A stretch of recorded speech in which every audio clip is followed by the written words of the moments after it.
බොහෝ කලකට පෙර බරණැස් නුවර බ්‍රහ්මදත්ත නම් රජෙක් රජකම් කළා. ඔහුට පුතුන් 3 දෙනෙක් සිටියා. ඒ අතරින් වැඩිමහල් කුමාරයා ඊටාම බුද්ධිමත්, කරුණාවන්ත සහ ධර්මයට ගරු කරන කෙනෙක් වුණා.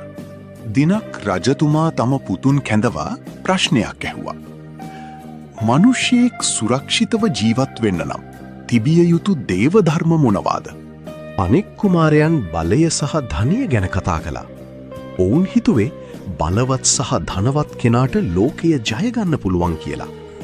එවිට බෝසත් කුමාරයා නිහතමානීව මෙහෙම කිව්වා. වැරදි දේවල් කරන විට ලැජ්ජා වීමත්, පව්කම් වලට බියවීමත් තමයි සැබෑ දේව ධර්ම. රජතුමා මේ පිළිතුර අහලා ඉතා සතුටු වුණා. ඔහු හිතුවා මේ කුමාරයා තමයි රාජ්‍යයට සුදුසුම කෙනා කියලා. ඒත් අනෙක් සහෝදරයන් දෙදෙනාට ඉරිසියාව ඇති වුණා.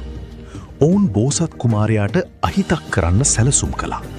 මෙය දැනගත් බෝසත් කුමාරයා කිසිම කෝපයක් නැතිව රාජ්‍යය අතහැර වනයට ගියා.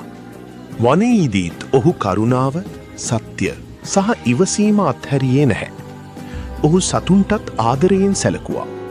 කාලයක් ගත වුණාට පස්සේ ජනතාවට බෝසත් කුමාරයාගේ ගුණ මතක් වුණා. ඔවුන් වනයට ගිහින් ඔහුව නැවත රාජ්‍යයට කැඳවාගෙන ආවා. අවසානයේ බෝසත් කුමාරයා ධර්මයෙන් රට පාලනය කළා. ඔහුගේ රාජ්‍යයේ ජනතාව සතුටින් සහ සාමයෙන් ජීවත් වුණා. මෙම වීඩියෝව නැරඹු ඔබට හෘදයාංගම ස්තුතියි. මෙම වීඩියෝව ඔබට ප්‍රයෝජනවත් වුණා නම් ලයික් කරන්න, ෂෙයා කරන්න සහ අපගේ චැනලේ සබ්ස්ක්‍රයිබ් කරන්න අමතක කරන්න එපා.